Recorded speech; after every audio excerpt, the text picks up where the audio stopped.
At so ayan, hi guys! Welcome back sa channel natin at ito nga ay SBS tayo 114. So ito nga yung mga katanungan ng readers natin na si Oda mismo yung sumasagot. At unahin muna natin dito yan kay Shiki. So ang tanong nga rito ng isa sa mga reader ay to celebrate Shiki's appearance in the main story. Please tell us things like his age and the grade of his sword. So ito, sagot nga ni Oda, basahin natin.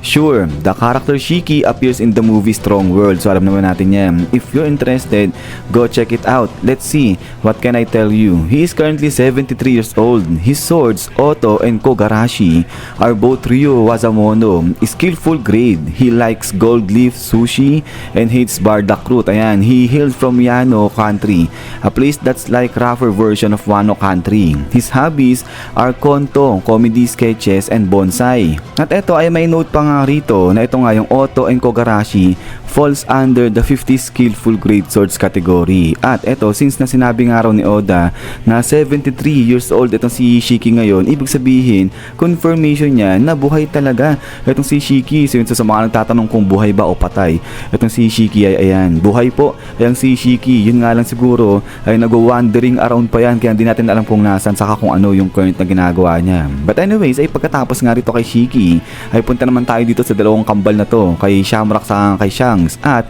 ang katanungan naman rito, Odachi, I've been wondering for a long time, was the hooded figure talking to the five elders during the Levely about a certain pirate actually Shanks or was it Shamrock? Also, does mermaid poop come out from the front or the back? So yung dulo parang medyo kulit-kulit nila, pero ayun, sa wakas may nagtanong din ng direkta kay Oda ng katanungan na ano yan. So sino ba yung nagtanong nga sa, sino ba yung nagtanong, sino ba yung kumausap sa five elders? Si Shamrock ba yan o itong si Shanks? At ito ngayon yung kasagutan ni Oda, the back. So yun, so referring yan doon sa katanungan kung saan daw nagpupoop yung mga mermaid. At ito naman, and yes, it was Shamrock. So ayan, ay ito sa wakas ay nalinaw na kung sino kumakausap nga sa five elders during sa may reverie. So hindi nga yun si Shanks, kundi itong si Shamrock. At ito ngayon paliwanag ni Oda, kasi doon sa anime, ang nag-voice actor talaga dyan, si Shanks talaga, yung voice actor ni Shanks. Pero na-realize nga raw ni Oda na nakalimutan niyang sabihin dun sa staff ng mga anime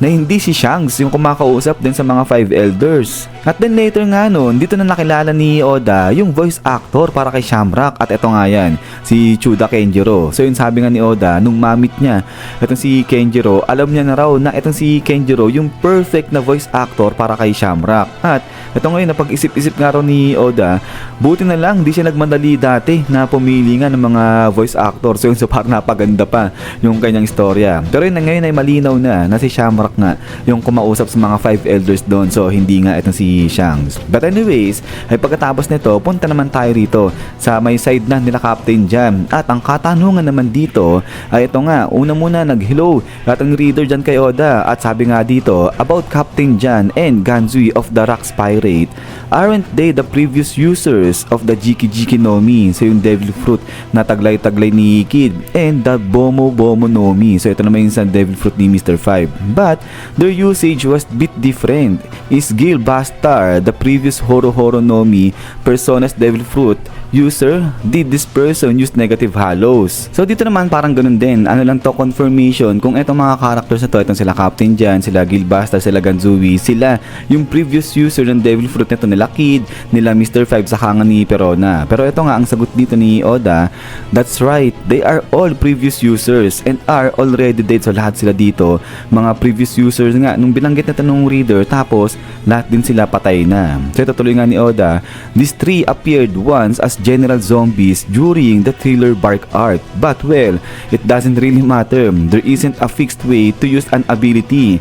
The user's personality comes out. Since Ganzui has dick fingers, so yung makakapal o malaki nga raw yung daliri ni Ganzui, kaya hindi niya raw masundot yung kanyang ilong, so hindi katulad ni Mr. 5. So si Mr. 5 kasi kaya niyang manghulangot, kaya niyang sundutin yung kanyang ilong, kaya yung dumi ng ilong niya nagagawa niyang bomba. Pero ito ay na-confirm na nga na itong si Gil Bastar, itong si Captain Jan saka si Ganzui sila, yung mga previous user na to nga nung Devil Fruit ni Kid at saka nga yung Devil Fruit ni Perona at saka yung Devil Fruit ni Mr. 5. But then, ay pagkatapos nga niya, naipunta naman tayo dito kay Rax D. Sebek at ito tinatanong naman dito yung pangalan ng kanyang espada. At ang pangalan naman nito, Eclipse. Habang dito naman sa kabilang banda, yung pangalan nito ng pirate ship nila Rax ay tinatawag na Fury. So bagay na bagay dito sa barko nila. But then, ay pagkatapos nga niyan, sa maiksilan dito kay Rax D. Sebek, naipunta naman tayo dito naman sa mga Kuja Pirates na, sa mga babae din sa Amazon. At ang katanungan nga rito, Odachi, does the captain of Kuja Pirates always become the Empress of Amazon Lily? So ito sagot nga ni Oda, basahin natin saglit. It actually the other way around, so baligtad daw. First, there is a saying in Amazon Lily, strength is beauty.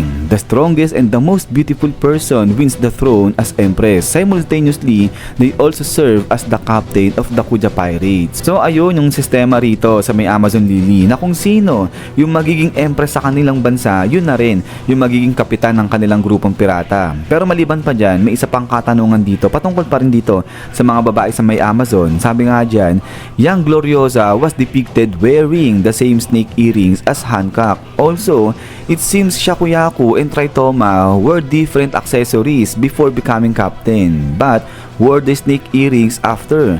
Is it a rule that the captains of the Kuja Pirates wear those earrings through the generations? So ayan, medyo malupit-lupit itong napansin nga rito ng reader na to. Pero yun kasi nga sabi nga, itong sila Shakuyaku, bago sila maging captain ng kanilang grupong pirata, ibang earrings yung suot-suot nila. Tapos ito, nung maging kapitan na sila, ay biglang suot na nila ay eto yung mga ahas na earrings. At ayan nga yung earrings din na sinusuot nila Hancock. At ito ngayon, sagot ni Oda, just like the previous question, being the Empress comes first. Think of them like a crown that is passed down to each Empress. After they step down, they are free to keep wearing them or take them off. So yun naman pala na parang corona lang itong hikaw na ahas na nga na to, na kung sino yung maging next Empress din sa Amazon Lily ay ibinibigay yung hikaw na nga na ahas. Tapos kapag nag-step down na nga sila ay bahala na sila kung susutin pa rin nila yung hikaw na yan o hindi na. So ganyan na pala kasimple yan. But then ay pagkatapos nga yan ay taro naman tayo dito na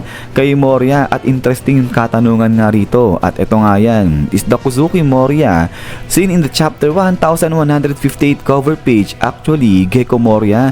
I bet you've received a mountain of questions about this, but please tell us, Odachi. So yun, so ito ay nilinaw din kung si Moria nga ba yung Kuzuki na pinakita dun sa cover page ng chapter 1158. At so ito ngayon sagot ni Oda, that's right, so tama yung sinabi ng reader dito na yung Kuzuki Moria na pinakita sa cover page ng chapter 1158 ay si Moria talaga yan. At ito nga sabi ni Oda, I actually wanted to reveal this during the Wano Country arc, but I couldn't find the right opening to fit it in. Based on the information I've given you all so far, Moria was described like this. So ito inisa-isa ni Oda. He once fought with Kaido. After his entire crew was killed, he developed a personality that relies on others. He possessed the corpse of the legendary samurai Ryuma and the famous sword Chusui. So yun, so matagal na palang gustong i-reveal sa atin ni Oda yung patungkol dyan kay Moria. Hindi niya lang ma-tempo, hindi niya lang maipasok dyan sa may Wano arc. At eto ngayon, may paliwanag pa si Oda dyan, so hindi pa tapos. Sa basahin natin, sabi nga rito, when Moria was a young boy, he drifted ashore in Wano. The people of the Ringo region took him in warmly because they cherished him and gave him the name Kozuki in honor of his strength. Moria, who had already set out to the sea as a pirate, returned to fight Kaido in an attempt to save the people of Wano from his attack. However, he was defeated. So alam naman natin yan. After his loss, Moria felt so ashamed that he left Wano without saying a word. The people assumed he had died and built a grave for him. Since I cut this from the main story, it's just a need to know bit of trivia. So yun, so buti na lang natanong to ng reader natin. So ito ay confirmed na yun nga, binigyan ng Kuzuki na pangalan itong si Moria, kahit di naman siya talaga kabilang sa Kuzuki clan, dahil sa pag-honor yan nung mga nakaampon nga sa kanya. Ito, honoring of his strength. Tapos yun kasi mahal nila itong si Moria. Pero yung malupit din talaga itong si Moria, confirmed kinalaban niya si Kaido para palayain itong bansa ng Wano sa kamay ni Kaido. Pero yun nga lang natalo itong si Moria, hindi sumapat yung kanyang lakas laban kay Kaido. Pero yun ay kudos pa rin dito kay Moria kasi nga kinalaban niya si Kaido para lang palayain pagkain yung bansa ng Wano. So di pala siya ganun kasama. Pero pagkatapos nga niyan, punta tayo dito kay Nami. At ang sabi naman dito ng reader natin, "Hello Oda Sensei, for people in One Piece who dress like this," referring to the high cut outfits in the image. One image is Nami's Elbaf skirt outfit and one image is the Kuja skirt outfit. So ito, yung skirt outfit ng Kuja, suit ni Nami. Are they not wearing any underwear o yung panty raw dito sa suit ba? Itong sila Nami talaga naman yung tanong. At ito nga ngayon, sagot si Oda, sabi niya nga dyan, syempre wala silang suot, sabi ng ganyan. At ito, I mean, how would they even wear anything under that? Can you please stop ruining our dreams? So talaga naman, hindi talaga mawawala yung mga ganyang katanungan dun sa SBS eh. But then ay pagkatapos nga dito kay Nami, ay punta naman tayo dito naman sa mga nightmares na ng mga batang higante. At ito nga sabi dito ng reader natin, in the nightmares shown in chapter 1142, so ito nga yan, I can't believe the kid's greatest fear wasn't final exam. Oda Sensei, what is your greatest fear? So ano raw yung greatest na kinakatakutan ni Oda? It's the PTA, isn't it? So ito, sagot si Oda, sabi na nga dyan, manifesting a final exam as a monster is hard. Exams? Also, this wasn't even a question. You just decided for me. But you're right, it's the PTA. So yung pinaka-greatest fear ni Oda, PTA. At ito nga yung PTA. PTA stands for Parent Teacher Association. At so ayan, ito na nga yung greatest fear ni Oda, itong PTA. So di natin sure kung yan talaga yung seryosong kinakatakutan ni Oda o sinasakyan niya lang itong reader natin. Pero ito ay for the meantime, yan muna yung gawin natin greatest fear ni Oda, PTA. But then ay pagkatapos nga niyan, ni Sange, so hanggang dito lang muna itong si SBS 140 natin. At so ayan wala pang mga hints guys na nilalaglag patungkol kay chapter 1176. Pero yun, kapag nilabas naman na yung mga update o yung mga spoiler patungkol kay next chapter natin, ay ipapresent ko na lang kagad sa inyo yan. So yun ay ulit, maraming salamat sa walang sama pagsuporta sa channel natin. So lagi mag-ingat, God bless nyo lahat at kita-kits tayo ulit.